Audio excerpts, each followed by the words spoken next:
تو یہ بڑی فضیلت ہے۔ قرآن مجید میں بھی اللہ نے اس کی فضیلت کو بیان کیا، فرمایا وَلَقَدْ آتَيْنَاكَ سَبْعًا مِّنَ الْمَثَانِي وَالْقُرْآنِ الْعَظِيمِ، اے نبی ہم نے آپ کو 7 وہ صورتیں دی ہیں جو بار بار دہرائی جاتی ہیں، اور باقی قرآن۔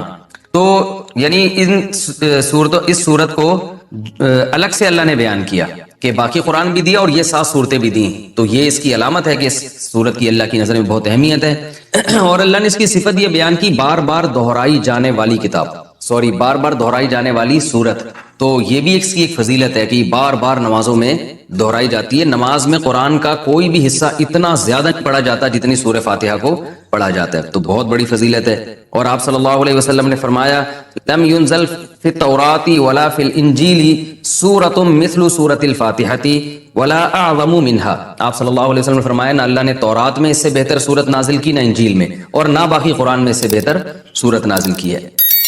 اور ایک اور حدیث میں آتا ہے کہ رسول اللہ صلی اللہ علیہ وسلم نے ارشاد فرمایا کہ اللہ تعالیٰ فرماتے ہیں قسمت الصلاۃ بینی و بین عبدی، اللہ تعالیٰ فرماتے ہیں میں نے اپنے اور بندے کے درمیان نماز کو ڈیوائیڈ کر دیا ہے۔ تو یہاں نماز سے مراد فاتحہ ہے، یعنی اس کی اتنی اہمیت ہے کہ اللہ نے فاتحہ کو نماز سے تعبیر کیا ہے۔ تو فرمایا کہ جب کوئی بندہ نماز میں کھڑا ہو کر کہتا ہے الحمدللہ رب العالمین، تو اللہ تعالیٰ فرماتے ہیں حمیدنی عبدی، میرے بندے نے میری حمد و ثنا کی، یعنی فرشتوں سے فخر سے کہتے ہیں۔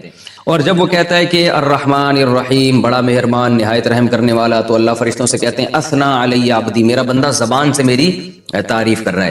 اور جب وہ کہتا ہے مالک یوم الدین، تو اللہ تعالیٰ فرشتوں سے کہتے ہیں مجدنی عبدی، دیکھو میرا بندہ میری بزرگی بیان کر رہا ہے۔ اور جب انسان، یہ تو وہ ہے جو اللہ یعنی اللہ کا حصہ ہے، یعنی حدیث میں آتا ہے نا میں نے نماز کو اپنے اور بندے کے درمیان ڈیوائیڈ کیا، تو کچھ حصہ میرا ہے اور کچھ بندے کا ہے، تو یہ والا تو میرا ہو گیا، یہ میری تعریفیں کر رہا ہے یہ۔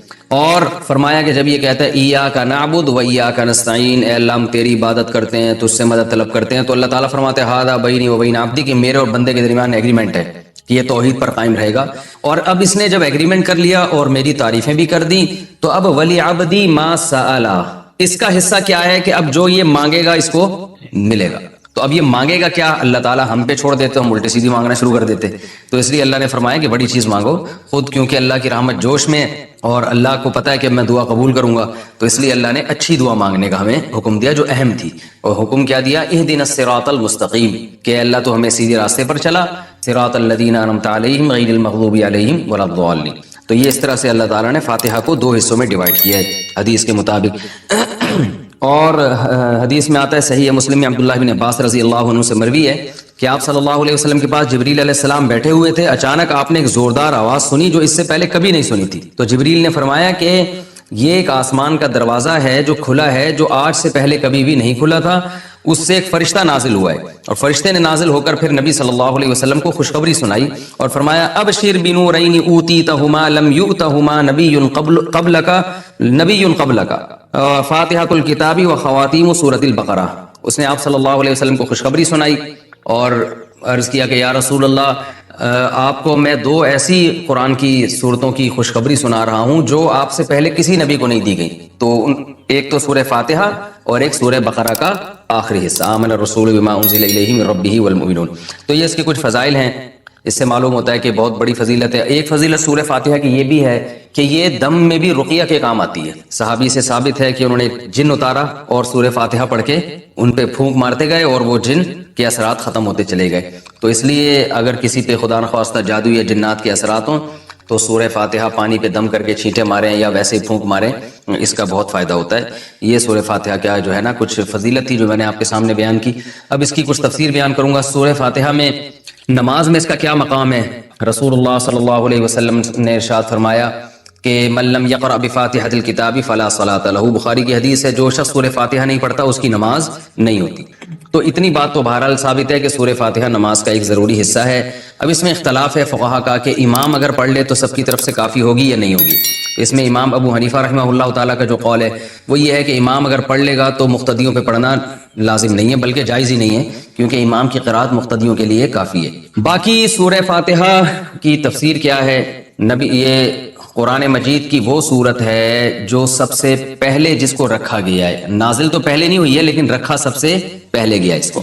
اس کی وجہ یہ ہے کہ ہم جب بھی قرآن کی ابتدا کریں تو سورہ فاتحہ سے کریں. فاتحہ کا معنی ویسے بھی کھول دینے والا، کھول دینے والی، تو یہاں سے گویا ابتدا ہو رہی ہے، قرآن کھل رہا ہے یہاں سے. تو اس صورت میں اللہ تعالیٰ نے اس کو تمہید بنایا ہے. جیسے ہر کتاب سے پہلے کچھ ایک تمہید ہوتی ہے نا، انٹروڈکشن ہوتا ہے، تو گویا یہ ایک قسم کی تمہید ہے. تو اللہ نے اس میں سب سے پہلے اپنا تعارف کروایا کہ الحمد للہ رب العالمین، تمام تعریفیں اللہ کے لیے ہیں جو تمام جہانوں کا پالنے والا.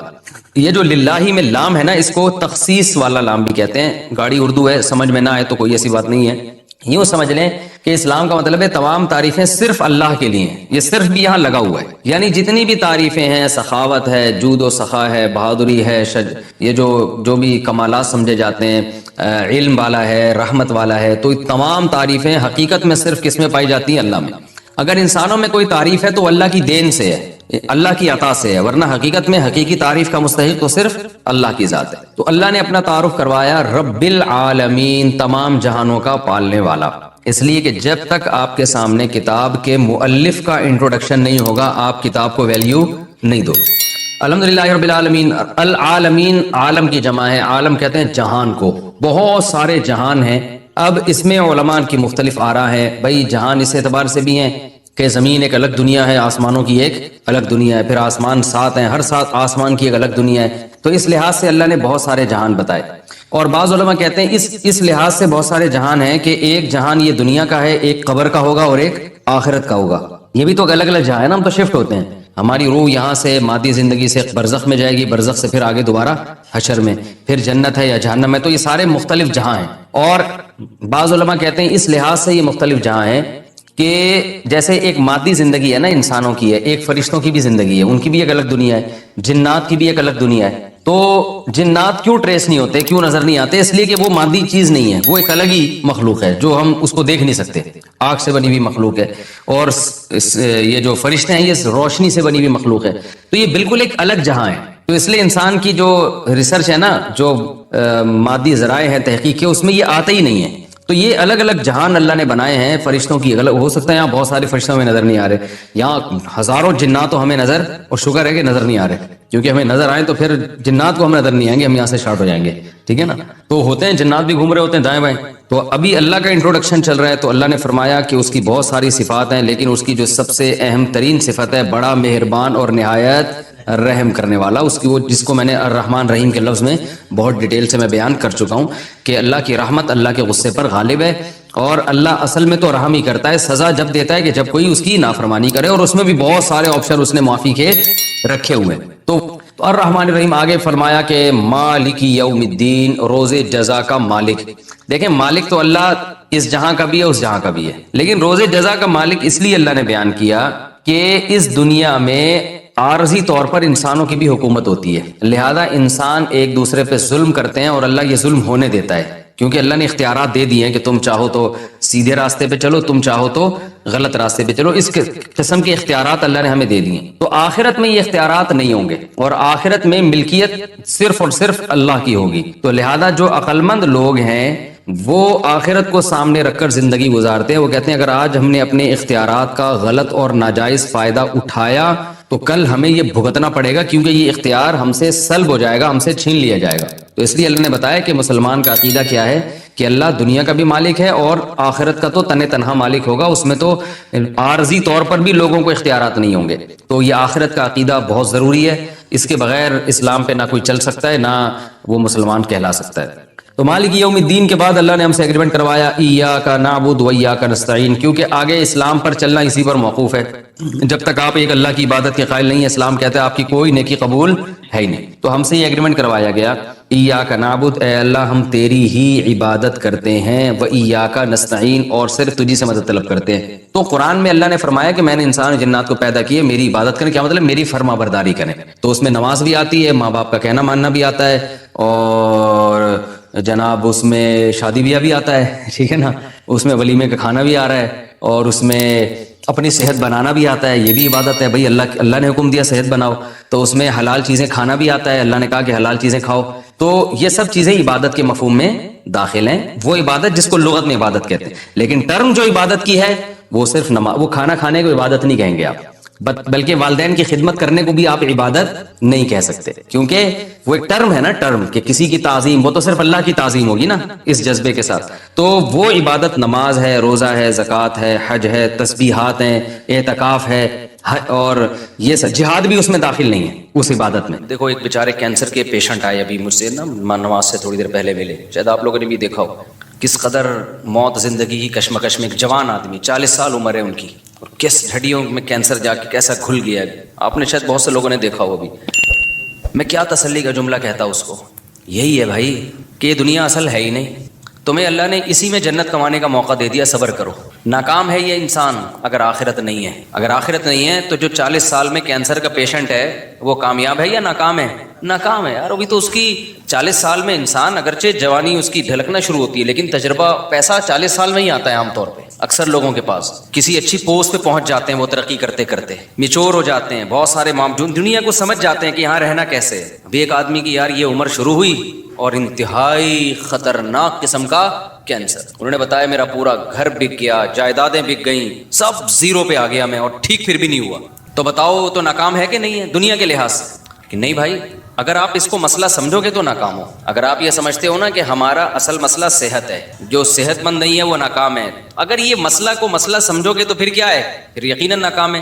لیکن بھائی اگر مسئلہ آخرت ہے تو اللہ نے ہمیں بتایا کہ ایوب علیہ السلام تو اس سے زیادہ بیمار تھے، ایوب علیہ السلام اس سے زیادہ بیماری میں، ان کی بہت شدید تکلیف میں زندگی گزری ہے۔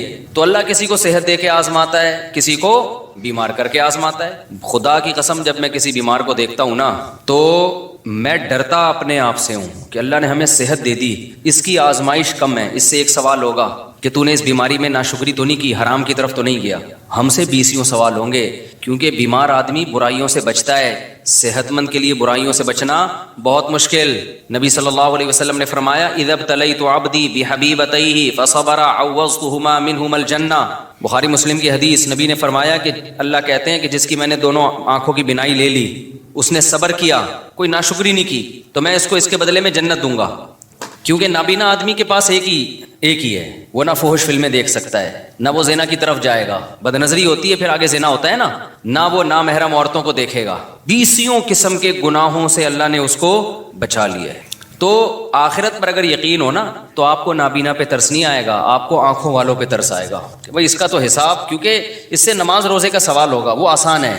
آج جن بے حیائی کے کاموں میں، فحش فلموں میں، اور پتہ نہیں بد نظری اور کس قدر برائیوں میں لوگ پڑے ہوئے ہیں، یہ ساری آنکھ کی نعمت کی ناقدری ہے یا نہیں ہے؟ تو آپ کا نا سوچنے کا اسٹائل چینج ہو جائے گا اگر آپ آخرت پہ یقین رکھتے ہو، سوچنے کے معیارات ہی بدل جائیں گے۔ میں نے جس کینسر کے پیشنٹ کو آج دیکھا نا تو اس لحاظ سے تو ترس آتا ہے انسان پہ کہ بھائی وہ بیچارہ تکلیف میں ہے اور زندگی سے لڑ رہا ہے۔ حقیقت بتاؤں، میں اپنے بارے میں سوچ رہا تھا کہ شاید یہ ہم سے زیادہ خوش قسمت ہے۔ ہمیں اللہ نے صحت دی ہے، آنکھیں دی ہیں، کان دی ہیں، بولنے کے لیے زبان دی ہے، سارے جسم کے جو بھی ہمارے آرگن ہوتے ہیں صحیح چل رہے ہیں۔ یہ اتنی بڑی نعمت ہے، اربوں خربوں روپے دے کے بھی یہ نعمت خریدی جائے نا تو کم ہے۔ یہ آپ سے کوئی بتاؤ ایک آنکھ کا 1 کروڑ روپے لگائے کہ 1 کروڑ روپے دے گا تو تیری آنکھ کی بینائی رہے گی، ورنہ نہیں۔ سارا دن آپ بھیک مانگتے رہو گے 1 کروڑ اکٹھے کرنے میں، پلاٹ بیچو گے، مکان بیچو گے، جائیدادیں بیچو گے، یار بینائی سے زیادہ اہم نہیں ہے۔ آپ کی زبان میں ذائقے کی صلاحیت ختم ہو جائے، کھانے پینے کی لذتیں آپ کے لیے بولو ختم۔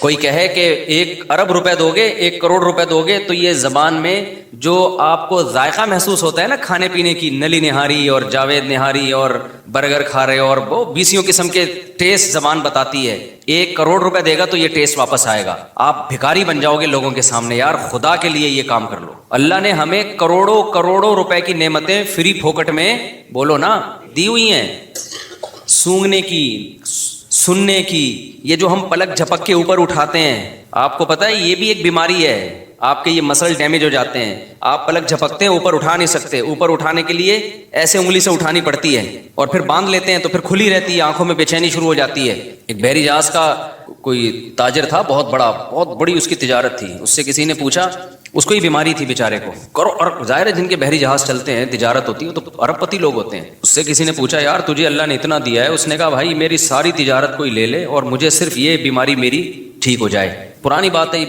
25-30 سال پہلے واقعہ میں نے سنا تھا کہ میں پلکیں جھکایا کروں اور خود ہی اٹھا لیا کروں۔ کتنی ٹینشن ہے آپ سوچو نا، تو صحت مند لوگوں کی آزمائش کم ہے یا زیادہ ہے؟ وہ گناہ میں زیادہ پڑتے ہیں، ان سے حساب و کتاب زیادہ ہوگا۔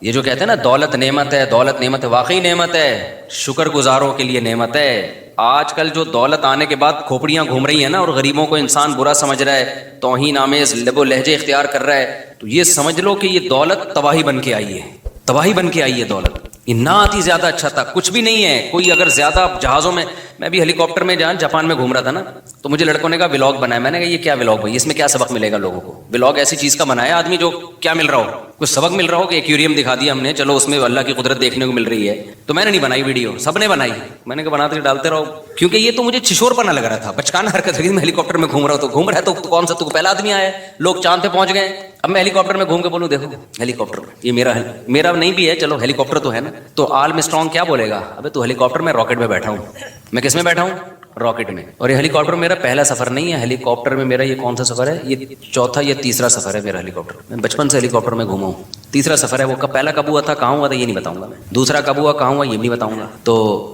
تیسرا تو پتہ ہی چل گیا، وہ ویڈیو میں آ گیا۔ تو یہ کوئی شو مارنے کی چیز تھوڑی، ہیلی کاپٹر میں بیٹھا ہوا ہے، گدھے پہ بیٹھا ہوا ہے، تو کیا ہو گیا؟ میری نظر میں اللہ کی قسم ہیلی کاپٹر میں گھومنے والا گدھے پہ بیٹھنے والا برابر، وہ بھی سواری ہے، یہ بھی کیا ہے، سواری ہے۔ تو اس میں کیا شو مارے آدمی ہے، جہاز میں بیٹھا ہوا ہوں، لوگ دکھا رہے تھے میں بزنس کلاس میں بیٹھا ہوا ہوں، تو کیا بیٹھا ہوا ہے تو تھوڑی دیر میں لیٹا ہوا ہوگا قبر کے اندر۔ بڑے بڑے آئے بزنس کلاس والے، اور میں نے تو پائلٹوں کے ساتھ بیٹھ کے سفر کیا جہازوں میں، اب یہ زیادہ ڈیٹیل میں نہیں جاؤں گا میں اس کی۔ تو اب اس میں کیا آدمی ہے کہ یہ بچکانا ہے، یہ سوچ کیا ہے؟ شاعر نے کہا ہے نا، ارے یہ کیا ظلم کر رہا ہے کہ مرنے والوں پہ مر رہا ہے، جو دم حسینوں کا بھر رہا ہے، بلند ذوق نظر نہیں ہے۔ تیری نظر کا ذوق بہت کیا ہے، پست ہے، جو تو مردار چیزوں پہ جان دے رہا ہے۔ میری گاڑی، میرا بنگلہ، میں ہیلی کاپٹر میں بیٹھا ہوں میرا ہیلی کاپٹر ہے، میں نے اپنے پیسوں سے لیا ہے۔ ایک زمانے میں گدھا ہیلی کاپٹر ہی سمجھا جاتا تھا، جب سائنس نے اتنی ترقی نہیں کی تھی۔ اس وقت غریبوں کے پاس گدھے بھی نہیں ہوتے تھے، جس کے گدھا مارکیٹ میں بڑا مہنگا ہوتا تھا، تو جس نے گدھا خریدا نا، وہ غریبوں کو نیچا دکھانے کے لیے کہتا تھا میرا گدھا ہے میرا۔ غریب بیچارہ جھکتا جاتا ہے، یار تیرے پاس تو 3 گدھے ہیں، میرے پاس ایک گدھا بھی نہیں ہے۔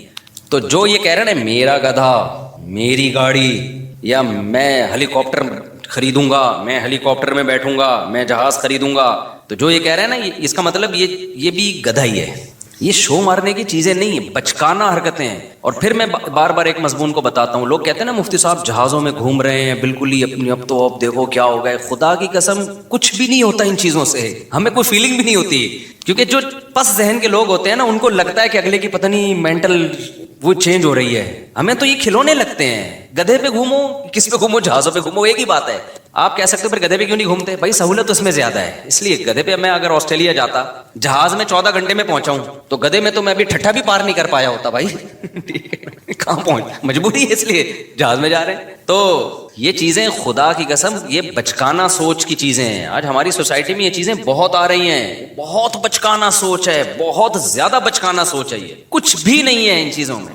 مرے گا، دفن ہوگا، قبر کھائے گی۔ تو اس لیے ولاگنگ میں وہ چیزیں جس میں کہیں نہ کہیں تھوڑا سا سبق مل رہا ہو، ان چیزوں کو ہائی لائٹ کرنا چاہیے۔ یہ کہ یہ میں اس لگژری ہوٹل میں ٹھہرا ہوا ہوں، 5 اسٹار میں ٹھہرا ہوا ہوں، بھائی جس میں پیسہ ہوتا ہے 5 اسٹار میں ٹھہرا جاتا ہے، نہیں ہوتا تو 4 اسٹار میں ٹھہرا جاتا ہے، نہیں ہوتا تو کینٹ اسٹیشن پہ منجی لے کے، وہاں 10 روپے کی ملتی ہے، پتہ نہیں کتنے کی ملتی ہے منجی لے کے وہاں کیا کر لیتا ہے، وہاں سو جاتا ہے۔ اور آپ کو پتہ ہے پرانے زمانے کے بادشاہوں کا جو لگژری لائف تھی نا، جو اسٹائل تھا ان کا، وہ آج ایک عام ایک تھوڑے سے پیسے والوں کو بھی مل جاتا ہے وہ۔ تو اس زمانے میں بادشاہ اس اسٹائل پہ شو مارا کرتے تھے۔ اب وہ بادشاہ زندہ ہو کے آ جائے نا، تو غریب کہے گا کہ یہ تیرا اسٹائل ہے، تیرے پاس پنکھا تو پھر بھی نہیں تھا نا، بیٹھ کے ملازمین جھولتے رہتے تھے، ہمارے پاس تو بٹن دباؤ پنکھا۔ وہ بادشاہ احساس کمتری سے مر جائے، یار ایسی عیاشی میں یہ غریب آدمی، اگرچہ وہ کنڈے کا پنکھا ہوگا۔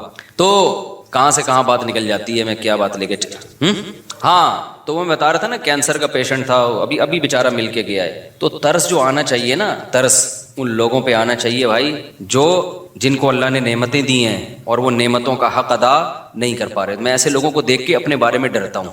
میں اللہ سے یہ بولتا ہوں کہ اللہ تو نے ہمیں یہ ساری نعمتیں دی ہیں، ہم تو کیا کر رہے ہیں بھائی؟ جو اللہ کے تقاضے ہیں، جو احکام ہیں ہمارے اوپر، کیا ہم یہ دعویٰ کر سکتے ہیں کہ آنکھ کی نعمت کا ہم شکر ادا کر رہے ہیں؟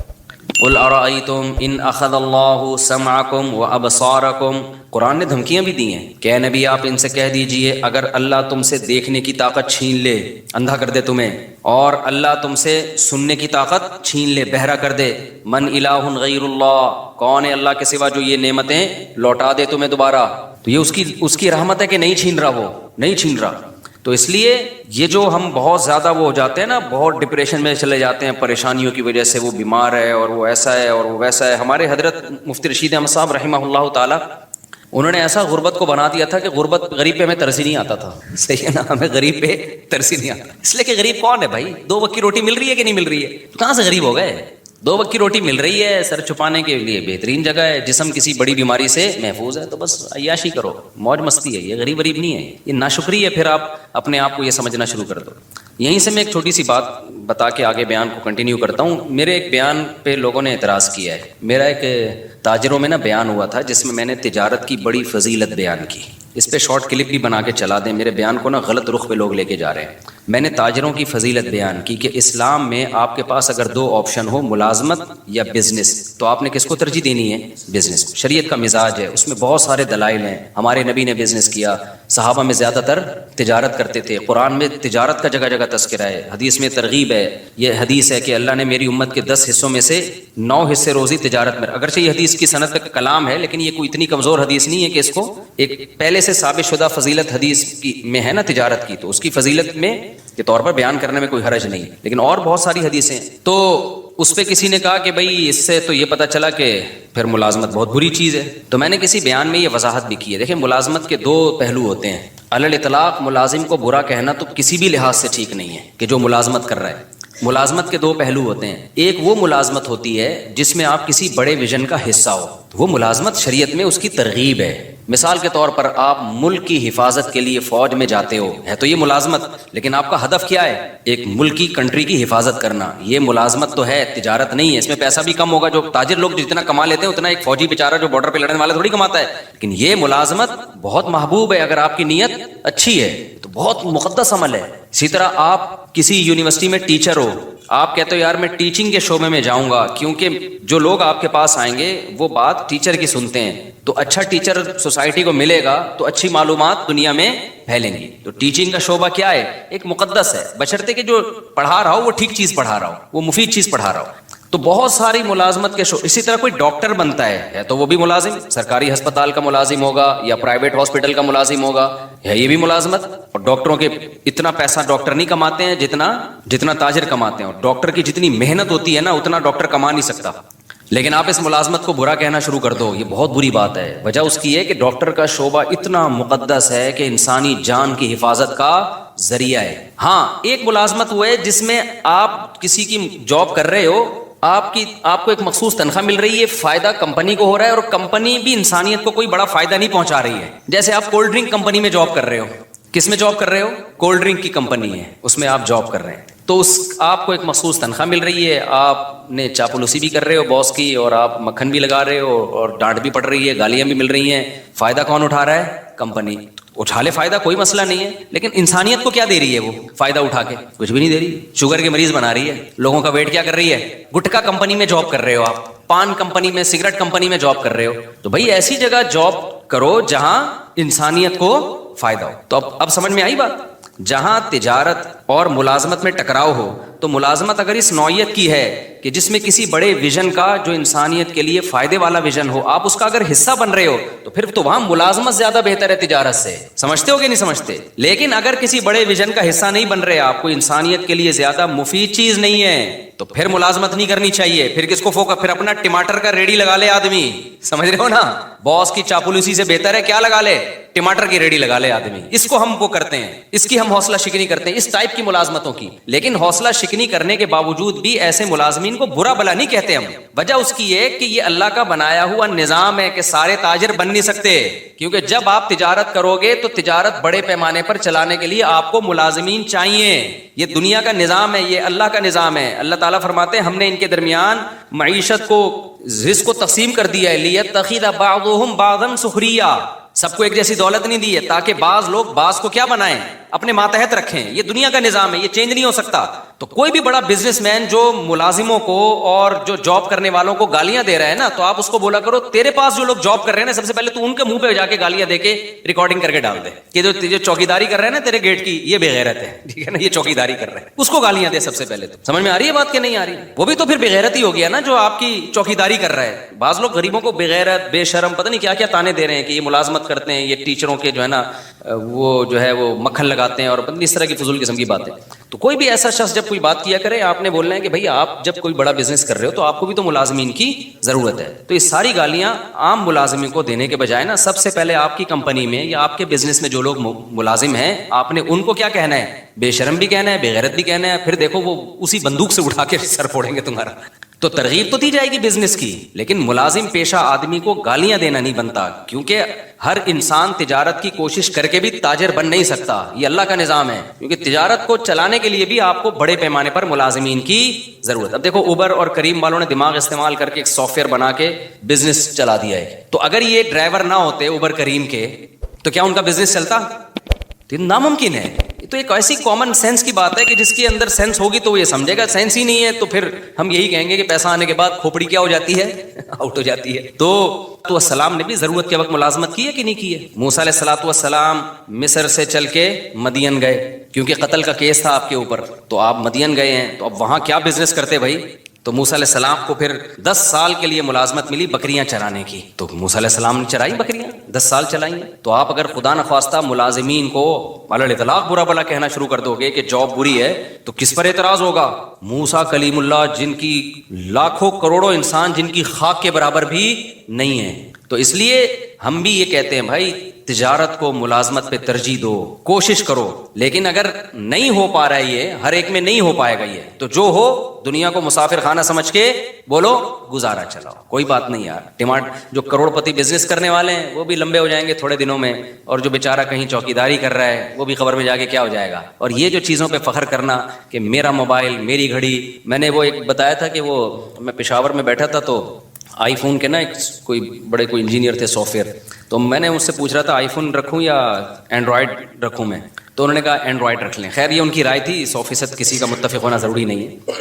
تو میں نے کہا آئی فون کیوں نہیں؟ اس نے کہا یار آئی فون والے نا سارے تھوڑے سے اوپر سے نا کھسکے ہوئے ہوتے ہیں. ان کی رائے تھی غلط ہے, 100% سارے کھسکے ہوئے نہیں ہوتے, یہاں بھی بہت سے لوگ آئی فون والے, اور میں نے بھی 2 سال آئی فون ہی رکھا ہے, تو میں تو اس کا مطلب پھر میں اپنے آپ کو بھی کھسکا مان رہا ہوں. تو انہوں نے کہا آپ دیکھو مفتی صاحب جتنے بھی آئی فون والے ہوں گے نا, یہاں انہوں نے 3 کیمرے یوں کر کے رکھے ہوئے ہوں گے بتانے کے لیے کہ ہمارے پاس کیا ہے, آئی فون. اچھا میں نے جب نظر گھمائی 10-15 بندہ بیٹھا ہوا تھا, جس کے پاس آئی فون تھا نا سب نے یہاں رکھا, سیمسنگ والے سب جیب میں رکھ کے بیٹھے ہوئے تھے.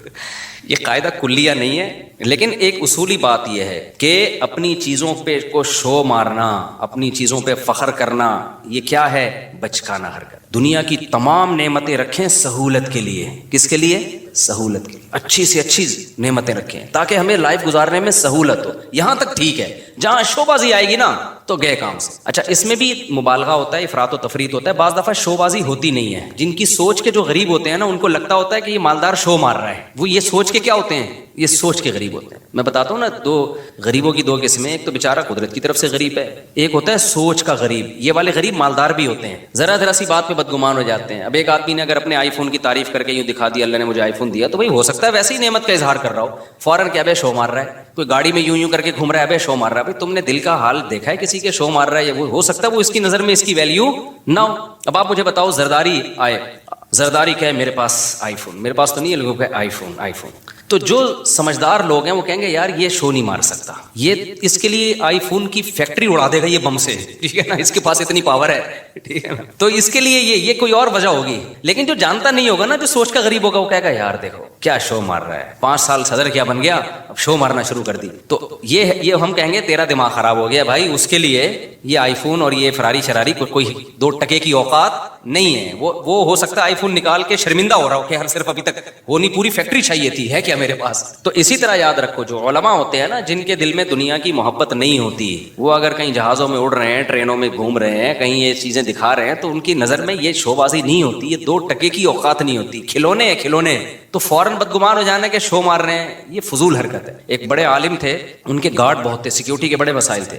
تو جیسے ہی وہ نکلتے, گارڈ ٹھک ٹھک ٹھک کر کے نا سارا اپنی پوزیشن سنبھالتے. تو ایک آدمی جو ٹماٹر کا ٹھیلا لگاتا تھا بیچارہ, وہ گیا کہتا ہے یہ دیکھو کیسے شو بازی والے مفتی ہیں. میں نے کہا کیوں؟ کہتے ہیں یار یہ کیا ہو رہا ہے. تو میں نے کہا بھائی سیکیورٹی کے مسائل ہیں تو یہ تو ہوگا. انہوں نے کہا نہیں یہ شو مار رہا ہے. تو یہ کیا ہے کہ سوچ کیا ہے بھائی, ضرورت بھی تو ہو سکتی ہے نا کسی کو گارڈ رکھنے کی. بات سے بات چلتی ہے, میں موضوع کی طرف آتا ہوں کیونکہ آج جو میں نے موضوع شروع کیا بہت امپورٹنٹ ہے. اسی میں ایک بات یہ بھی یاد رکھو, سوچ کا غریب ہونے میں ایک چیز یہ بھی داخل ہے کہ جب بھی دنیا میں کوئی حادثہ ہونا, مالدار کو اور طاقتور کو مورد الزام ٹھہرا دو کہ انہوں نے کیا ہے. ہمیشہ غریب کو فیور دو چاہے وہ غلطی پر بھی ہو. یہ بھی اسکن کی بات ہوتی ہے جو سوچ کے غریب. ایک مثال دیتا ہوں, آپ بڑی گاڑی لے کے جاؤ, موٹر سائیکل والا آ کے خودکشی کر لینا آپ کے سامنے, لوگوں نے پکڑ کے آپ کو ہی کوٹنا ہے. بائک والے کو کچھ نہیں کہنا کیونکہ وہ بائک کی وجہ سے کیا لگ رہا ہے, غریب. آپ کے پاس چونکہ لینڈ کروزر ہے, آپ مالدار ہو, لوگوں نے ہمیشہ مالدار کو کوٹنا ہے. کیوں؟ یہ دماغ خراب ہو گیا ہے. لوگوں یہ سمجھ بیٹھے ہیں کہ جو مالدار ہے وہ ہمیشہ ظالم ہوتا ہے. سمجھتے ہو کہ نہیں سمجھتے؟ یہ برا ہے کیونکہ اس کے پاس بڑی گاڑی ہے اور بائک والا قابل ترس ہے. او بھائی وہ قابل ترس نہیں ہے اگر وہ غلطی پر ہے. ایک میں آسان مثال اور دیتا ہوں. دیکھو ایک سب میرین گئی تھی نا اندر وہ ٹائٹینک کے پرزے تلاش کرنے کے لیے. اب تک کی رپورٹ کے مطابق نہ پرزے ملے نہ وہ بیچاروں کے, اللہ جو مسلمان تھے ان کی اللہ مغفرت کرے, تو وہی دھماکے سے ہلاک ہو گئے. انہی دنوں میں کچھ لوگ اللیگل جا رہے تھے یونان, وہ کشتی میں ڈوب کے ہلاک ہو گئے. تو اب پوری دنیا میں نیوز آ رہی تھی, وہ جو کشتی میں ڈوب کے ہلاک ہوئے تھے ان کی نہیں آ رہی تھی, جو ٹائٹینک تلاش کرنے گئے تھے ان کی نیوز بہت. تو میں نے بہت لوگوں کے کمنٹس دیکھے, یار اصل میں وہ ارب پتی تھے نا, ان کو تو اتنا پروٹوکول دیا جا رہا ہے اور یہ غریب بیچارے لٹے پٹے, ان کو کوئی پوچھنے والا نہیں ہے. یہ بھی کس کی علامت ہے؟ اس کا مطلب آپ سوچ کے کیا ہو غریب. بھائی وہ انلیگل تھے, ہم تو ان کے لیے بھی دعا کرتے. انلیگل ہونے کا یہ مطلب تو نہیں ہے کہ اگلا مر جائے, اتنا بڑا جرم تو نہیں تھا بیچاروں کا, لیکن چونکہ انلیگل تھے اس لیے ان کو ہائی لائٹ نہیں کیا جا رہا دنیا ان کو. کیونکہ اگر ان کو زیادہ پروٹوکول دیں گے تو پھر لوگ کہیں گے چلو پھر ہم بھی نکلتے ہیں, شاید ہم بھی ڈوب گئے تو شہادت کا اجر ملے گا ہمیں بھی. وہ لیگل گئے تھے نا, پرمیشن کے ساتھ گئے تھے, اس لیے. تو یہ بھی ہمارے ملک میں یہ بیماری زیادہ ہے. جہاں دیکھتے ہیں طاقتور اور کمزور تو ہمیشہ طاقتور کے خلاف ہو جاتے ہیں. یہ نہیں دیکھتے کہ یہاں غلطی کس کی ہے, کمزور کی غلطی ہے یا طاقتور کی غلطی ہے. ڈرائیونگ میں ایسا بہت ہوتا ہے. میں ریوو میں ایک دفعہ اپنی گاڑی میں جا رہا تھا, ایک شخص اتنا غلط آیا نا آگے, بڑی مشکل سے میں نے یعنی بریک لگا کے اس کو بچایا. تو میری وجہ سے نہیں, اس کی وجہ سے نا, اس کے غلط کی وجہ سے کوئی دوسری بائک اس سے ٹکرا گئی. اچھا ہم اپنے خرامہ جا رہے ہیں, 2-3 انکل نے بائکیں میرے پیچھے بھگائی ہیں کہ اس کو پکڑو. تو حالانکہ میری ذرا بھی غلطی نہیں تھی اس میں, تو صرف گاڑی کی وجہ سے اور گارڈ کی وجہ سے, کیونکہ اس کے پاس اس کا پروٹوکول ہوتا ہے, گارڈ ہوتے ہیں تو لوگ کہتے ہیں بس اس کو پکڑ کے کوٹو. وہ روکنے, میں آرام سے چلا رہا ہوں. تو وہ گاڑی, وہ خیر جب قریب آئے تو مجھے پہچان گئے نا. وہ پہلے تو ڈانٹ رہے ہیں نا, پیچھے سنا رہے ہیں گاڑی ایسی کی تیسی. تو یہ بھی ایک شو مارنے کا شوق ہے کہ ہم گارڈ وارڈ سے ڈرتے. یہ پتہ ہوتا کیوں ہے؟ تو جب وہ قریب آئے تو انہوں نے مجھے پہچان گئے تو تھوڑا سا ان کا ایٹیٹیوڈ چینج ہو گیا. میں نے کہا انکل میری غلطی کہاں سے ہے اس میں؟ آپ دیکھو میں تو آرام سے جا رہا ہوں. وہ خود ہی, اس کو پتہ نہیں کوئی ساس سے پھٹا ہوا تھا, اس کا سسرال سے جھگڑا ہوا تھا, خام میں آ کے بھیڑ رہا ہوتا ہے نا آگے. تو پھر انہوں نے میری بات سنی. لیکن میں اگر مفتی طارق مسعود نہ ہوتا نا, میں پٹ گیا تھا بیٹا, میں پٹ گیا تھا. نہ لوگوں نے گارڈوں کو دیکھنا تھا, لوگ نہیں دیکھتے, بلکہ گارڈ ہونا تو پھر لوگ سمجھتے ہیں اب ہمیں بہادری کا ثواب ملے گا. لوگ کہیں گے کلاشنکوفوں سے بھی نہیں ڈرا بندہ. یہ لوگوں کی مینٹلٹی ہے. طاقتور کے خلاف بولنے میں نا فیور ملتا ہے آپ کو, لوگ سمجھتے ہیں بہادر ہے.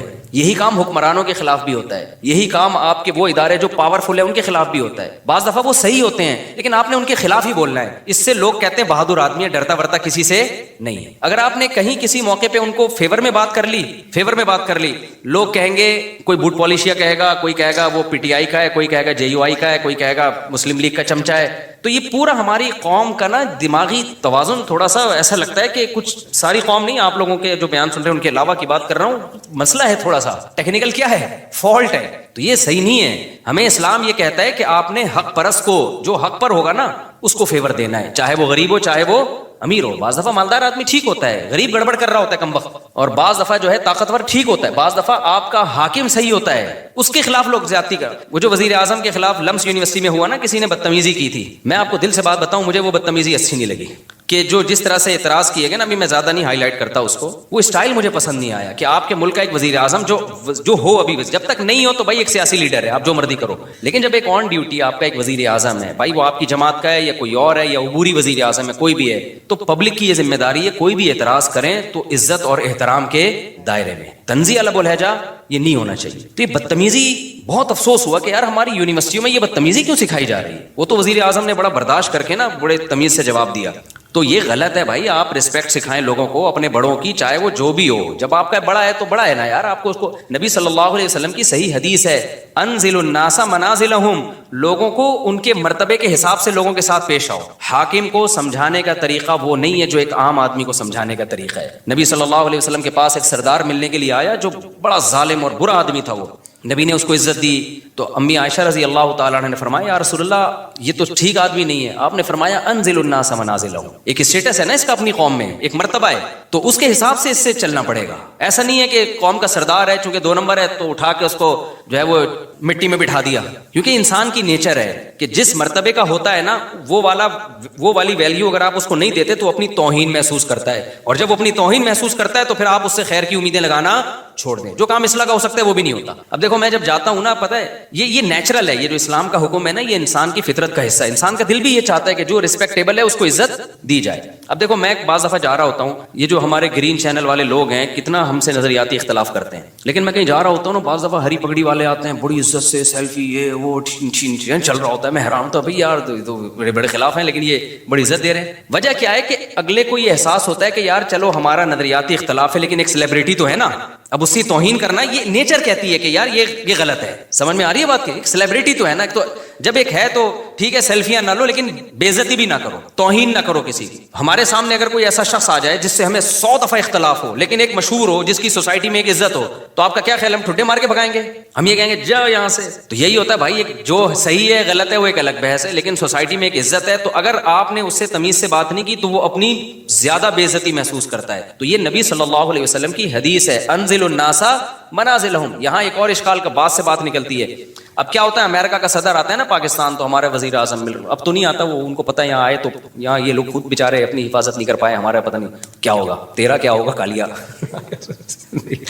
تو لیکن اب کیا ہوتا ہے, لوگ کہتے ہیں سعودی عرب کا بادشاہ کیسے مل رہا ہے امریکہ کے صدر سے, یا پاکستان کا وزیر اعظم امریکہ کے صدر سے کیسے مل رہا ہے. دیکھو یہ کافروں کو اور ایک اسلام دشمن کو یہ رسپیکٹ دی جا رہی ہے. بھائی آپ بھی جب وزیر اعظم بنے نا, یا سعودیہ کے بادشاہ, اب تو کوئی چانس نہیں, لیکن اگر بن گئے تو آپ کو بھی یہ رسپیکٹ دینی پڑے گی, کیونکہ وہ نبی صلی اللہ علیہ وسلم کے پاس جو وفود آیا کرتے تھے ان کے سردار بڑے بڑے کافر ہوا کرتے تھے, لیکن آپ ان سے عزت کے ساتھ ملتے تھے کیونکہ وہ ایک ملک کا وزیر اعظم ہے, ایک ملک کا صدر ہے. تو اس میں جو سوچ کے غریب ہوتے ہیں نا وہ کہتے ہیں دیکھو ان کے کیسے تعلقات ہیں, ایسے ہینڈ شیک کر رہے ہیں. وہ سعودی عرب کے ایک بادشاہ نے کیا کیا تھا, وہ امریکہ کا صدر آیا تھا تو وہ مسافر کے لیے میرے خیال ہاتھ بڑھائے تو اس نے ہاتھ ہی نہیں بڑھایا نا, تو یہ کوئی اچھا کام نہیں کیا, ٹھیک ہے نا. یہ امیج جو گیا ہے نا, لوگ کہتے ہیں یہ ہے حق پرستی. حق پرستی کی بات نہیں ہے بھائی, آپ کی جو پالیسیاں ہیں وہ آپ چینج نہ کریں امریکہ کے کہنے پر یا کسی کے دباؤ میں آ کے. آپ نے کام انسانیت ہی کے لیے کرنا ہے. اب اگر مجھے گرین چینل والے عزت دیں اور میں ان کی عزت کی وجہ سے مسئلہ ہی چینج کر لوں تو پھر یہ غلط ہو جائے گا. مسئلہ چینج نہ کریں لیکن ایٹیٹیوڈ آپ کا لوگوں کے ساتھ وہ ہونا چاہیے جس کے وہ اہل ہیں, عرف میں جس کے وہ اہل ہیں. یہ بات کلیئر ہو گئی ہے کہ نہیں ہو گئی ہے؟